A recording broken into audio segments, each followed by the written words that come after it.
साल 2008, जगह जौनपुर। दिन के उजाले में बेखौफ बदमाशों ने ग्रामीण बैंक पर धावा बोला और डकैती की वारदात को अंजाम देकर फरार हो गए। इस एक वारदात से पूरा जिला हिल गया था। पुलिस तलाश में जुटी थी। तभी जानकारी मिली कि इस वारदात को जिले के कुख्यात काका रमेश एंड गैंग ने अंजाम दिया है। ऐसे में जिम्मेदारी दी गई उस वक्त जौनपुर के एक तेज तर्रार सीओ को मुखबिरों का जाल फैलाया गया। बदमाशों की जानकारी देने वालों को इनाम देने का ऐलान किया गया। इसी बीच एक और सूचना मिली कि काका रमेश एंड गैंग एक और वारदात को अंजाम देने की फिराक में है। लोकेशन मिली किराकत और फिर उस तेज तर्रार सीओ ने अपनी स्पेशल टीम के साथ काका रमेश एंड गैंग को घेर लिया। करीब 40 मिनट तक फायरिंग होती रही और जब सब कुछ शांत हुआ तो जौनपुर में खौफ का पर्याय बन चुका काका रमेश और उसके दो साथी ढेर हो चुके थे। लेकिन हैरानी की बात यह थी कि काका रमेश और उसके साथियों ने बुलेट प्रूफ जैकेट पहन कर रखी थी।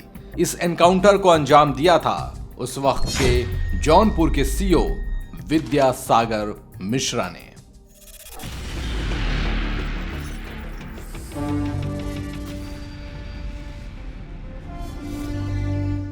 ये कहानी है उत्तर प्रदेश पुलिस के एक ऐसे जांबाज अफसर की जिन्होंने अपनी कार्यकुशलता के दम पर तैनाती वाले जिले को क्राइम फ्री करने में पूरी ताकत लगाई।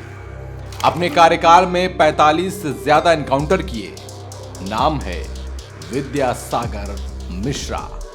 तारीख 10 जुलाई साल 1966।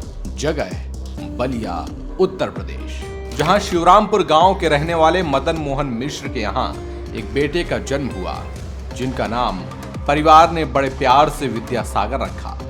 मदन मोहन मिश्रा कोलकाता पुलिस में सिपाही रहे। गांव के पास के ही एक स्कूल में शुरुआती पढ़ाई लिखाई हुई।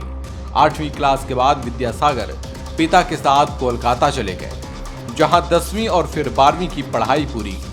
कोलकाता यूनिवर्सिटी के सिटी कॉलेज से बायोलॉजी से बीएससी की। पिता को जब विद्यासागर वर्दी में देखते तो कहते कि पापा मैं भी पुलिस में जाऊंगा।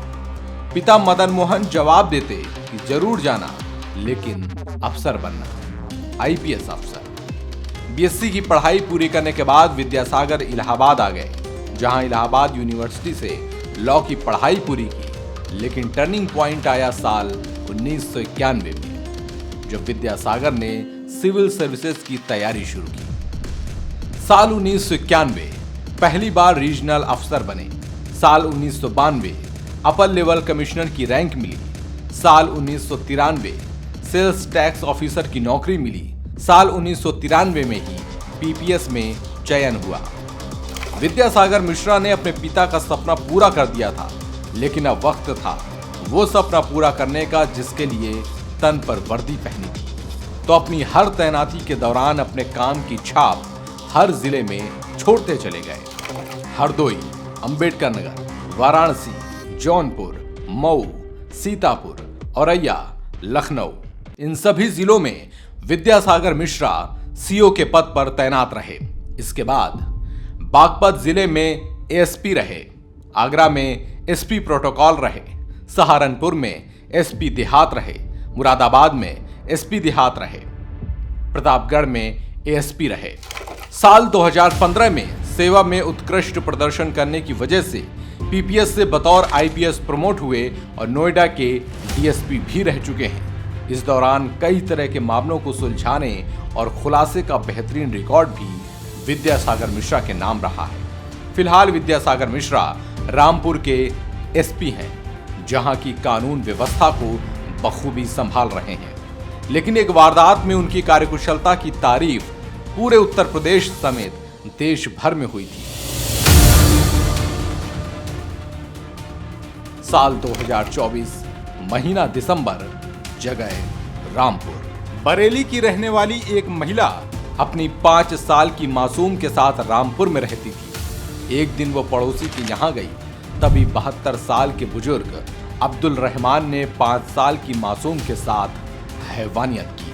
और फरार हो गया। सबसे पहले मासूम को अस्पताल में भर्ती कराया गया और समुचित इलाज मुहैया कराया गया। मासूम ने होश आते ही हैवान अब्दुल रहमान के बारे में सब बता दिया। उसे गिरफ्तार किया गया, लेकिन सबसे अहम था वो अपनी उम्र का हवाला देकर इस दरिंदगी के मामले में कम सजा न पाए।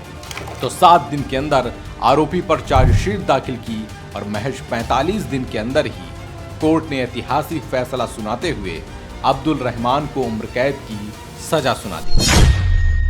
ऐसी ही कई घटनाओं में आईपीएस विद्यासागर मिश्रा की तत्परता ने आरोपियों की गिरफ्तारी से लेकर जेल की सलाखों के पीछे भेजने में महत्वपूर्ण भूमिका निभाई है। इसीलिए आईपीएस विद्यासागर मिश्रा डीजीपी के सिल्वर मेडल से सम्मानित हो चुके हैं, डीजीपी के गोल्ड मेडल से भी सम्मानित हो चुके हैं। भारत सरकार के उत्कर्ष सेवा सम्मान से भी उन्हें नवाजा गया है। आज भी आईपीएस विद्यासागर मिश्रा योगी सरकार के उन चुनिंदा अधिकारियों में शुमार हैं जिन्हें विशेष परिस्थितियों में किसी भी जिले की कानून व्यवस्था संभालने का जिम्मा दिया जाता है।